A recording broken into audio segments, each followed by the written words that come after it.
first of all, thank you so much, Edna, for talking to News at 10. We really do appreciate this. The first thing is, congratulations on getting this very prestigious award. Thank you. When you've heard about it, what were your thought processes? Well, they were twofold. The first was that I mustn't tell anyone. And naturally, your instinct is to tell someone, either, you know, it falls out of your mouth. So I had to keep that quiet, even from my son, although I hinted. And the second was how glad I was and overjoyed, because I've been very aware of the David Cohen Prize down the years and knew some of the former winners. So I was very, in a way, childlike, because everyone you see would likes a prize. Children like a prize, horses like a prize, jockeys like a prize, and writers crave prizes. Now, there aren't that many prizes in the world, you see, so one has to wait one's turn. And because I'm very old, I can honestly say about prizes in general, I've had to wait my turn a good long time. But they come. My mother used to say, no road without a turning. In short, I was and am thankful and proud to have it. And it's for all of your work, isn't it, for your body of work, which makes this award really stand out? Yes, it is. I received one in France last week, the Prix Féminin, and the French call it pour ensemble. So this is pour ensemble. I think girl, perhaps, I don't know, but maybe girl tipped my most recent novel, tipped the scale, so to speak, because my last novel, The Little Red Chairs, might have been in the running or might not, I don't know. But at time, I would say girl because of the material, the theme. The theme is not unlike my very first theme of the country girls 50, 60, 1,000 years ago. And that theme is the situation of women, not in ideal circumstances, who have to fight. Sometimes I have been accused by some rather narrow-minded feminists. There are some great feminists and some narrow-minded, rather doctrinaire, as you get in religion and politics and everything else. And some have accused me of writing only about victims. I write about victims, but I write about victims who come through, who somehow come through with their cerebral and bodily and heart luggage, with their story. And Girl is admittedly a much more fierce and cutting book, but it is an extension of something I started out 60 odd years ago. That's wonderful. You have described this as perhaps your most difficult book to write, and when we read about the process, it is quite extraordinary. You went above and beyond. I read above and beyond. The process of creating Girl, yeah. And I think I've read that you described it as your most difficult book to create. That's true. I mean, because of the process. I mean, hats off to you for that process. It's very hard. First of all, the material is disturbing, and the material is heartbreaking. Secondly, the physical geography, the journey of going to a country I had never set foot in.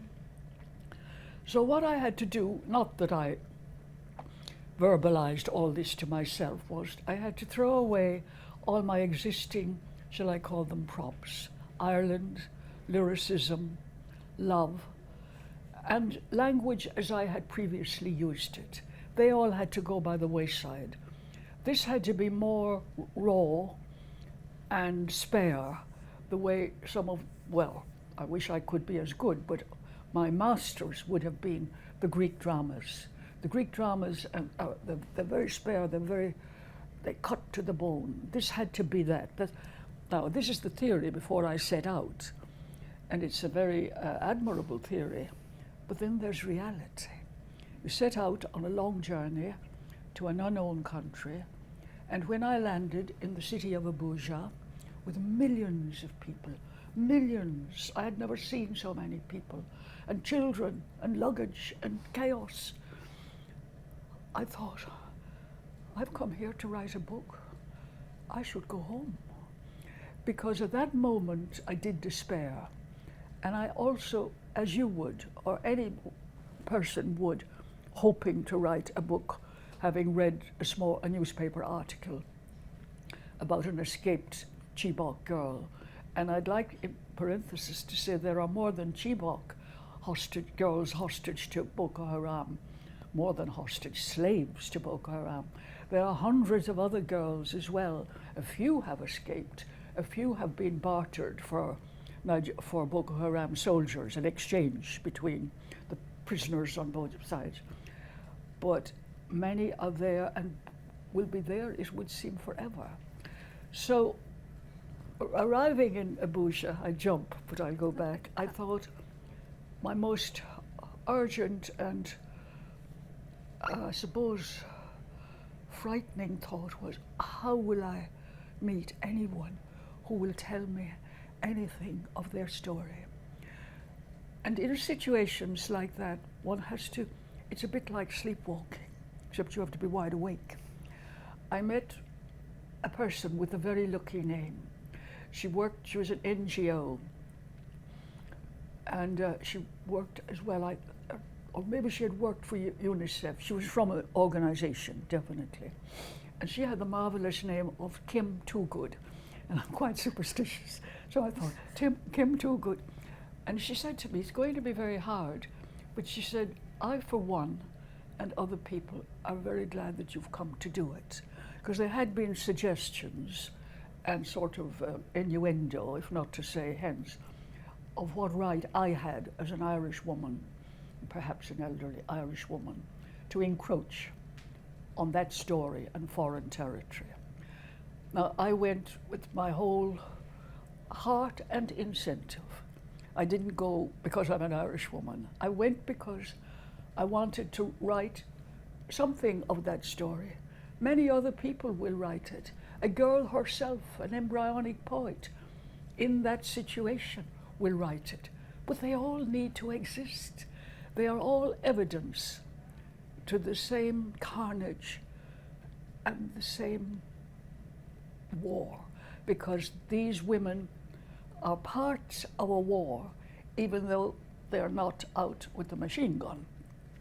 They're out, some of them very young, suicide bombers. They're sent at 8 or 9 or 10, and they are told and believe that they are going to paradise. Paradise. So there was all these different thoughts were in my mind, and then began, I got help from the Irish Embassy in Abuja for the first week. I mean, I stayed there. And the ambassador's assistant was making phone calls on my behalf. Well, it's probably true in England, it's true in Ireland, it's true everywhere. You don't get everyone when you try to reach them, and you certainly don't in northwest Nigeria. So making the connections and then having those follow through.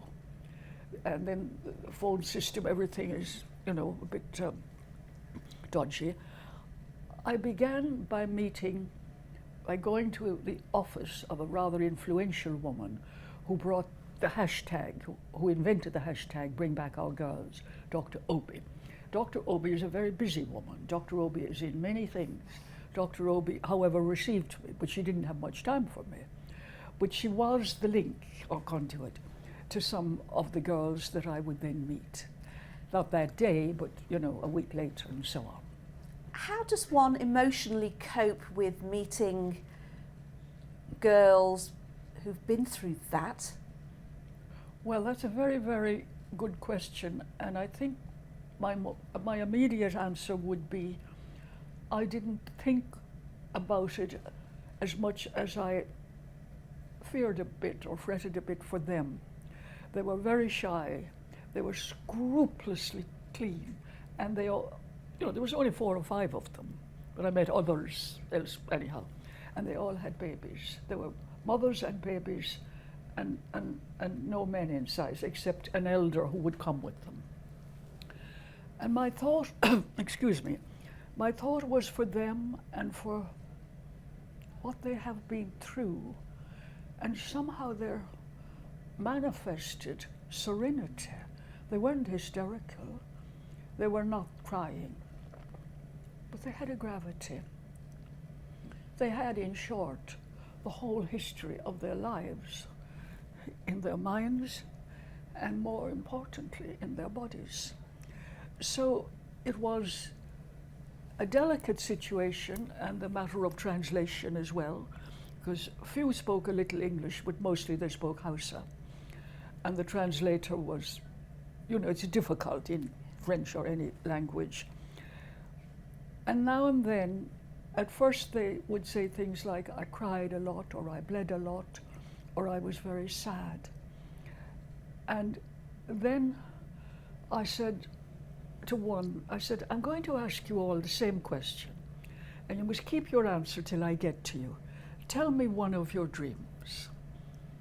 And one girl told me that she dreamt her mother and father had come to the cookhouse where she was employed in the camp, and they were about to rescue her when she wakened.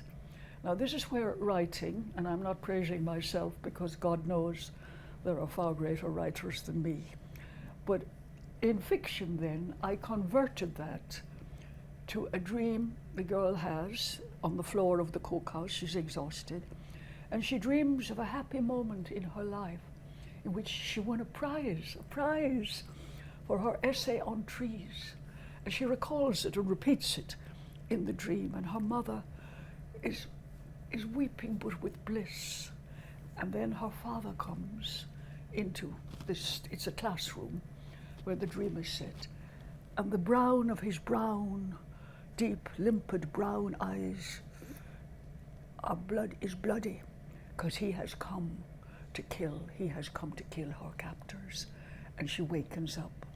So what reportage and fiction do, in a way they don't overlap, but they feed each other. I would never have gone there if I hadn't read an account in newspaper. Were you advised not to go by friends and family? Very much advised by everyone. Indeed, with common sense. It's not realistic at 87 or 6 or whatever I was then. It's 3 years ago, 3.5. But that didn't deter me, because a time comes to a writer, and that writer is always thankful for it. A time comes to a writer when a certain story has to be told. And that, I promise you, is a blessing. That is a prize of a very, very complex nature. And it came to me, and nothing, my sons or my friends or my helpers, by helpers I mean friends, say, nothing would prevent me. And I'm here on this day to say, I have no regrets whatsoever. I'm glad I went. You must still think about the girls, though, and the things that you heard. I do think about them, and I'll tell you a time I think most about the girls. It's connected with food. You see, not only the girls, but I was in villages and camps and all sorts of places, and food is everything. But of course I think of the girls, but I'm not every night thinking of rape. I'm thinking, when I eat something, I'm thinking, oh, wouldn't those girls love that? Or wouldn't that mother love that? Because food is scarce. Food is scarce. I mean, if you saw a dinner table and there's one pot and there's lots of hands reaching into that one pot. When the girls were taken, it was all over the news, headlines around the world, all these campaigns were set up. Some of the girls have been returned or rescued. Do you hope that your book is going to remind the world that there are still more than 100 girls that are still no, there's in hundreds. captivity? There's not just 100 Chibok girls. There's hundreds of unnamed, unknown girls. I certainly hope it. It's what I most wish for. I didn't write this as an ego trip, because I can tell you there are easier books to write than this. I wrote this book because I felt and feel for this cause this situation that these girls have been in, are in, and are still being taken to be in. And that was my mission, and that is what I wanted to do, and what I hope I did to some extent. Do you think we need to do more to find them, the authorities, the Nigerian government? Well, it's very complicated and a huge country, and the government say they are fighting Boko Haram, which they are to some extent. But you see, the whole world, including Nigeria, is so replete with massacre and famine and refugee and war and all else. The number of themes, sorry to call them themes, crying out to be addressed are huge. So this is one of them.